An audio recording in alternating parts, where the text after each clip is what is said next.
Hello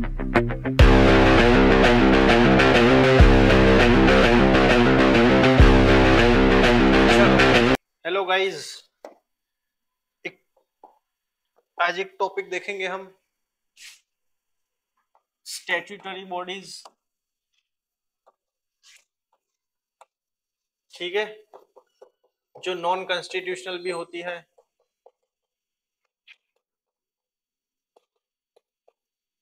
जो constitution में mentioned नहीं है।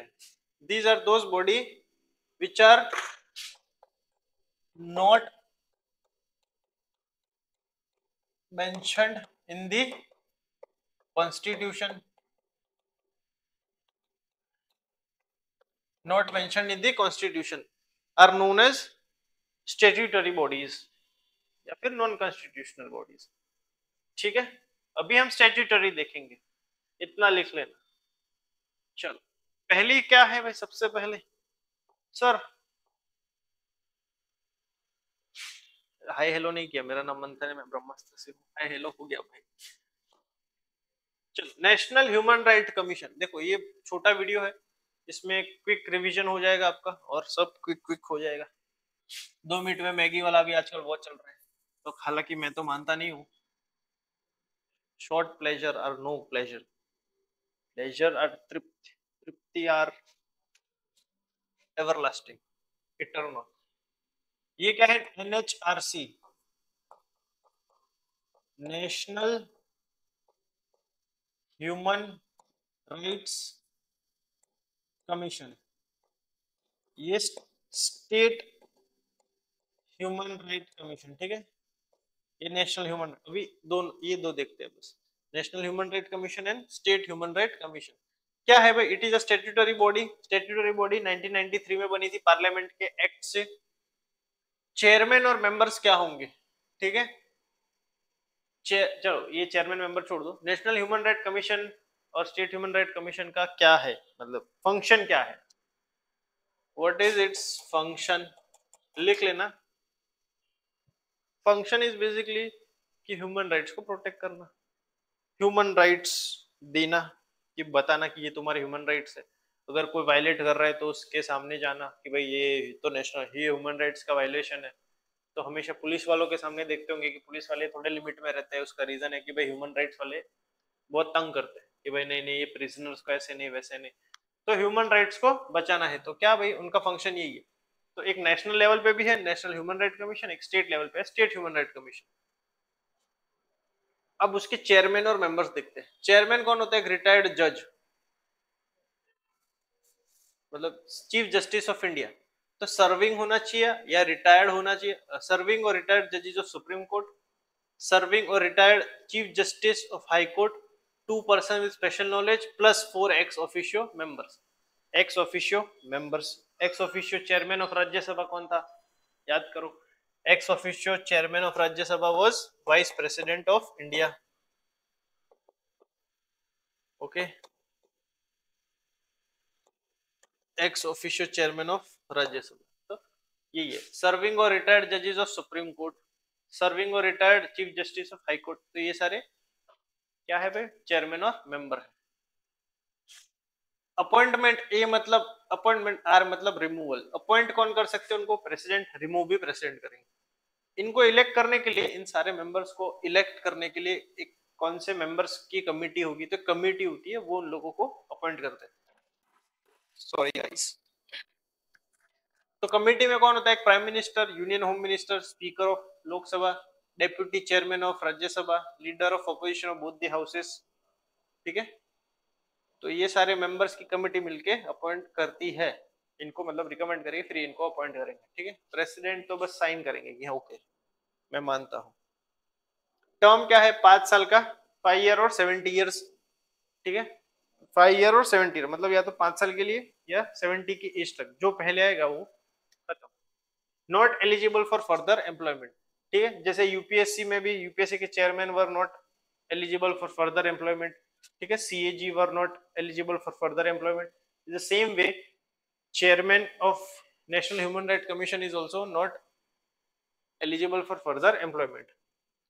ठीक है, अब स्टेट ह्यूमन राइट कमीशन में देखो, retired chief justice of high court, इसमें retired chief justice of India थे, इसमें हाई कोर्ट है। फिर मेंबर्स में सर्विंग और रिटायर्ड जजेस ऑफ हाई कोर्ट और district court with 7 year experience, 1 person with special knowledge, इसमें 2 पर्सन विद स्पेशल नॉलेज था, ठीक है। गवर्नर अपॉइंट कर सकते हैं पर रिमूव हमेशा प्रेसिडेंट। तो ये याद रखना कि भाई स्टेट पब्लिक सर्विस कमीशन था तो उसका अपॉइंटमेंट जो चेयरमैन का था वो करते थे गवर्नर, पर उनका रिमूवल कौन कर सकता था? सिर्फ प्रेसिडेंट। उसके रीजंस थे, ठीक है। तो बस इसके भी यही रीजंस है। इसमें CM, home minister, chief minister, CM मतलब chief minister, home minister, speaker of legislative assembly, chairman of legislative council, C मतलब council, leader of opposition of both the houses. Star इसलिए है क्योंकि काउंसिल होगा तो ही, ठीक है। 5 year 70 year not eligible for further employment, further employment नहीं हो सकता किसी का, ठीक है। तो ये था स्टेट ह्यूमन राइट कमीशन और नेशनल ह्यूमन राइट कमीशन। चलो नेक्स्ट है सेंट्रल इंफॉर्मेशन कमीशन, सीआईसी, ठीक है। सीआईसी क्या है? स्टैट्यूटरी बॉडी, 2005 में बनी थी। चीफ इंफॉर्मेशन कमिश्नर होता है एक मेन चेयरमैन और दूसरे not more than 10 members, maximum 10 members मतलब मैक्सिमम 11 मेंबर की बॉडी हो सकती है एक चीफ इंफॉर्मेशन कमिश्नर और not more than 10 members. Chief information commission क्या होता है? जैसे कि इंफॉर्मेशन दिख रहा है तो राइट टू इंफॉर्मेशन तुमको पता है, राइट टू इंफॉर्मेशन 2005 कि तुम्हें हक है कोई भी चीज जानने का, ठीक है। किसके साथ चैटिंग चल रहा है ये जानने का हक है नहीं है, वो प्रिवेसी में आता है भाई, छोड़ दो, तुम पढ़ाई पे ध्यान दो, ठीक है, पढ़ाई पे ध्यान दो। चलो सेंट्रल इंफॉर्मेशन कमीशन का यही काम है कि इंफॉर्मेशन देना, ठीक है, इंफॉर्मेशन के रिलेटेड है। अपॉइंटमेंट प्रेसिडेंट, रिमूवल भी प्रेसिडेंट करेंगे। कमिटी क्या होगी इनको अपॉइंट करने के लिए? तो prime minister, leader of opposition in the Lok Sabha, union cabinet minister nominated by the PM. ये सब एकदम मतलब इसमें कुछ बताने की चीजें नहीं है, एकदम इजी चीज है, हलवा चीज है, ठीक। 5 year 65 years not eligible for further employment, further employment नहीं हो सकता। वैसे ही स्टेट इंफॉर्मेशन कमीशन ये भी 2005 state information commission, not more than 10 member. Appointment और रिमूवल गवर्नर ही करेंगे। Chief minister, leader of opposition Lok Sabha, state cabinet minister recommended by the chief minister, 5 year 65 year not eligible for further employment.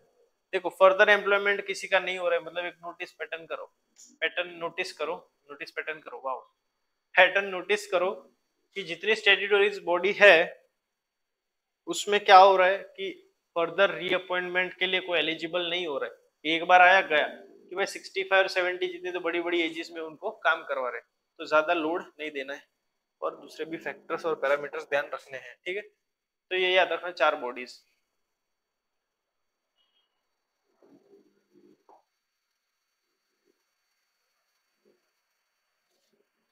चलो central bureau investigation, CBI की बात हो रही है, और ये central vigilance commission, CVC,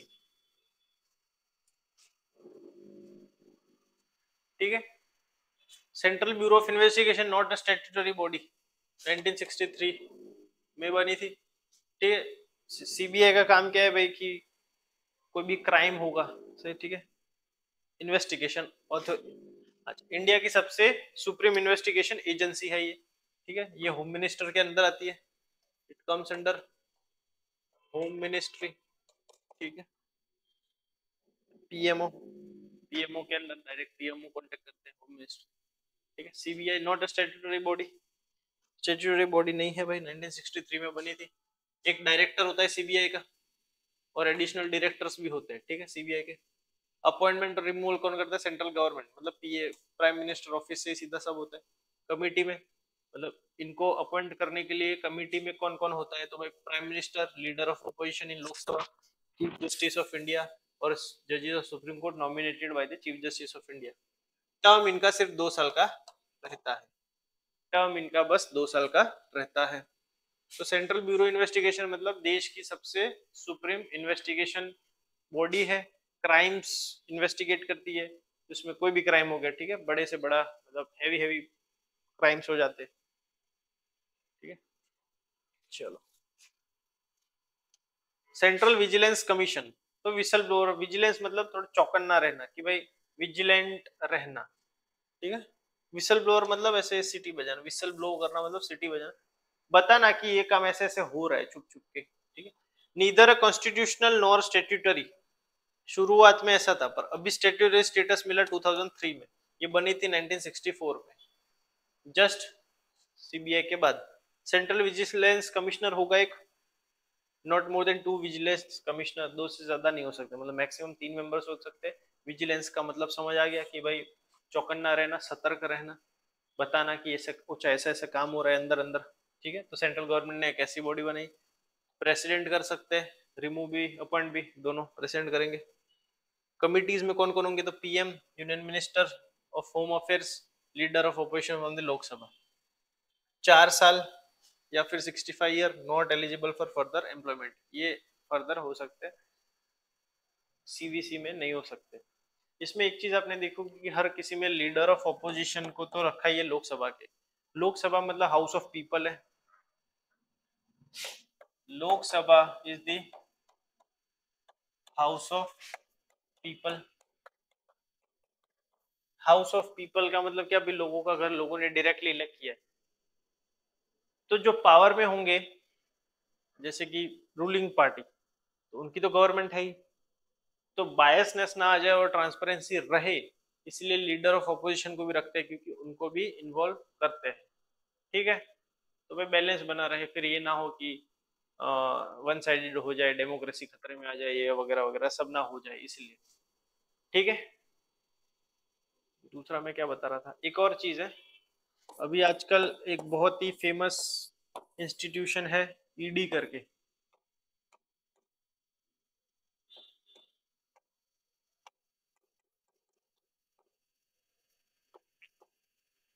enforcement directorate, ठीक है। ईडी करके एक बॉडी है, फाइनेंस मिनिस्ट्री के अंदर आती है ये, ठीक है। इसके पास काफी पावर्स है, मनी लॉन्ड्रिंग और करप्शन के रिलेटेड, ठीक है। तो फाइनेंसिस के रिलेटेड इसके पास काफी पावर है।